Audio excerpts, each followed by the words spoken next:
Hey, so somebody reached out to me recently with this article from Fast Company and just said, hey, look, you should take a look at the fact that LinkedIn is declaring war on AI slop. And I don't disagree with that. I think that's honestly a good thing to do from a couple of different levels. So if you're trying to play the LinkedIn algorithm game and you're trying to figure out, hey, what do I have to do to game the algorithm to try and get the most views or whatever?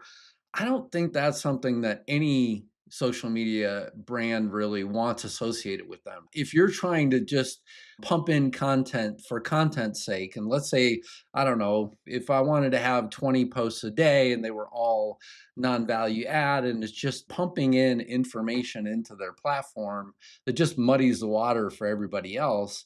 Look, I don't have a direct relationship with LinkedIn. There are plenty of things that they do that I don't like whenever you use a content scheduler and you say, hey, look, I want to post a first comment that has a link or whatever, they're not making it easy to see that link. And they do things like we buy Sales Navigator and it's not all that helpful. And so I get clients of mine asking me, hey, how can you help me with these things? And LinkedIn does everything in its power to not empower the business leader. So there's plenty of stuff that I don't like that they do.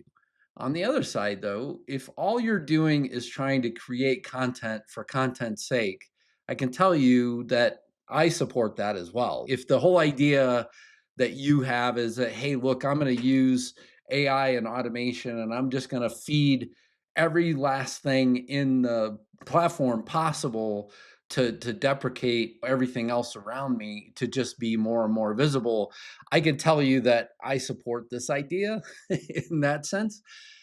What I also look at though is that all of us are using AI at one level or another. Whether you're using a tool like Evi AI and creating content with Evi AI, or you're using Taplio and their tool to create AI content, or you're just directly going back to Claude or ChatGPT or one of those kind of platforms and creating content that way, it's all AI content. But here's the difference: you have an opportunity today to create content where it has an ICP, an ideal client profile.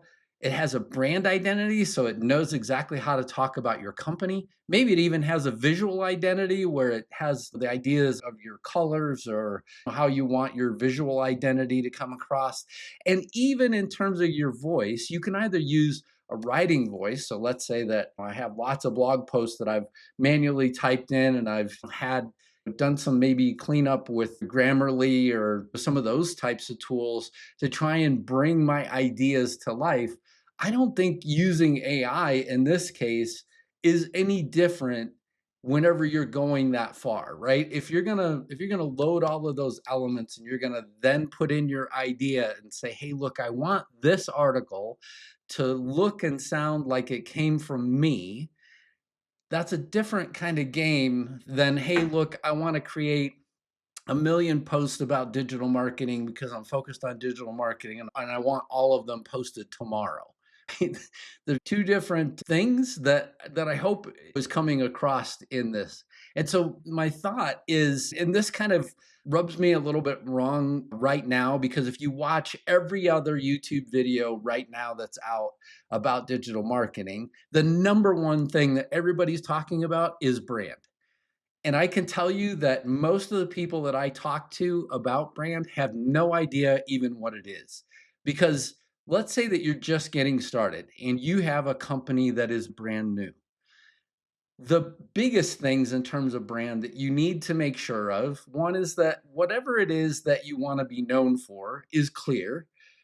Two, that your visual identity, so your logos and all that kind of stuff, are really understood.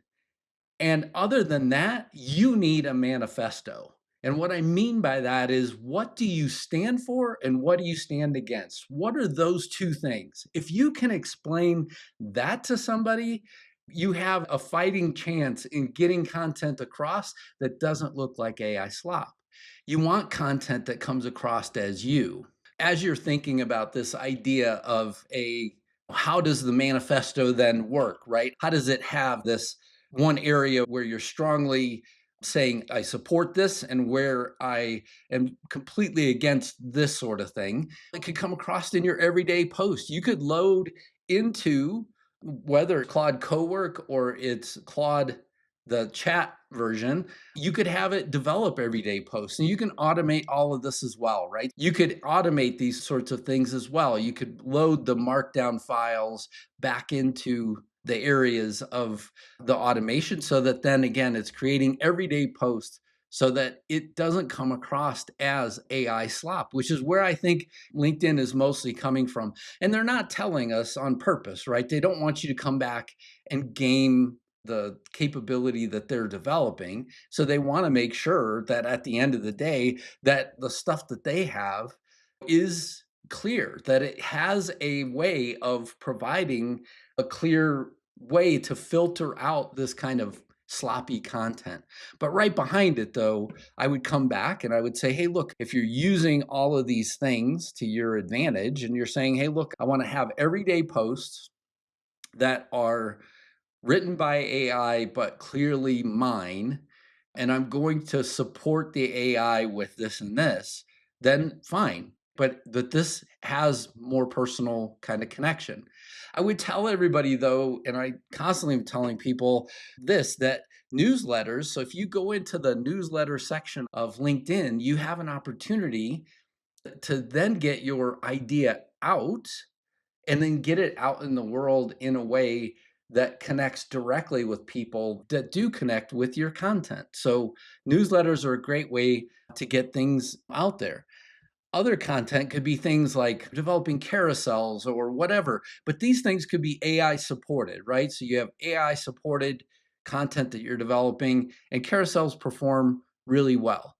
At the top of the pyramid, the most personal things that you're going to have still to me are look, I went somewhere and I saw somebody and I experienced something, and that experience is leading me to post again and drive even more participation and engagement on things. And I personally, from these videos, this kind of video or other videos that I've created, I've seen the same kind of thing that if I post a video like this one onto LinkedIn, I get great engagement. And this is something that I think is an opportunity for everybody in this platform to have a way to post more personal things. And that's where I think all of this goes. So, look, what would I say about all of this stuff? I think there are two main opportunities that I want people to take away from this. One, go create all the things that I mentioned before. Go create your manifesto. What do you stand for and what do you stand against? Be clear about that. Secondly, make sure that you spend time and create a voice skill or a way for it to have your authentic voice so that it knows how to talk like you and how to write like you and all of that kind of stuff. So then that way, the AI can use that to try and form original things versus things that look like everybody else's. Because honestly, the more you look like everybody else, the less people are going to engage in your content anyway.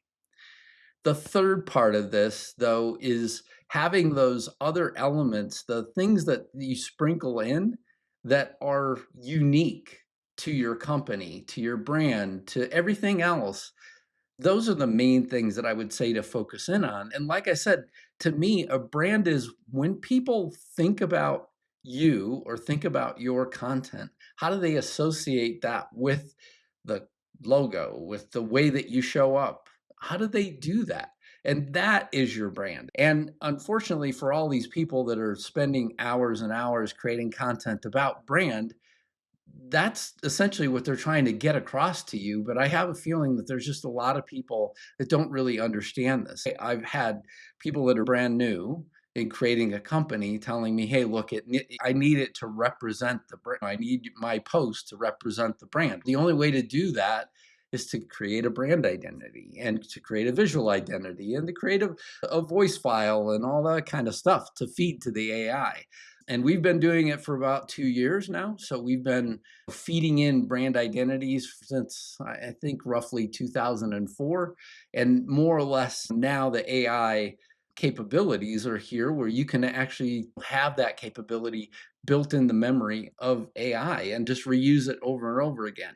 If you want to know more about Claude skills or you want to know more about content and how to use content, look, I have a free community. You should definitely check out the content and conversion community. It's free and there's tons of these kinds of things in there where I'm talking about content and how to leverage that for your business. The other thing for you to consider is every single month, I'm holding an AI content workshop, and that workshop series is called The Best Kept Secret. And so for the people that engage in that and are a part of it, I've gotten just fabulous reviews from the most recent one that we just finished this month, and would love to see you in those. And if you're interested in working with me, please make sure that you check out my website. The quickest way there is d3dm.com. That's the quickest way that'll take you there. But the link for all of this stuff is below this video. The last thing is I have a document that goes along with this video that will get you thinking about that idea of creating your manifesto and the surfaces that you should be thinking about creating a manifesto where you're saying, hey, look, I support this and I'm against that, right? And so just I think it's an opportunity for anybody that is considering these sorts of things. What this does is talk about the consensuses that you reject, what is the overall breakdown of it, and then what are the different sort of areas where you say, hey, look, I'm gonna pull published content that I have to get down to this real thing that demonstrates exactly what it is that I support and what it is that I'm against. And then it's got a couple of links in there for how to get back to me, right? So with this document, I think it really will help to teach you not only how to build a manifesto of your own, but how to utilize that manifesto then to get it into the content that you're actually creating every single day. So that's your opportunity for today. Check out the links below, and I look forward to seeing you in the community. Thanks a lot. Hey, if you're liking this content, please do me a favor and click that like button for me. Also, please consider subscribing to the channel. And lastly, below this video, you will find a link to my free Skool community where I place all of the assets for all of the videos that I create. So please do those three things for me. Click like, click subscribe, and make sure that you join us in the free Skool community because I have lots of resources over there that I frequently do not post on YouTube. So please do me a favor and join us in Skool, and we will make sure that you get all of the assets plus all of the bonuses that I add to every single video, PDFs, GPTs, all of those sorts of things. Thanks a lot.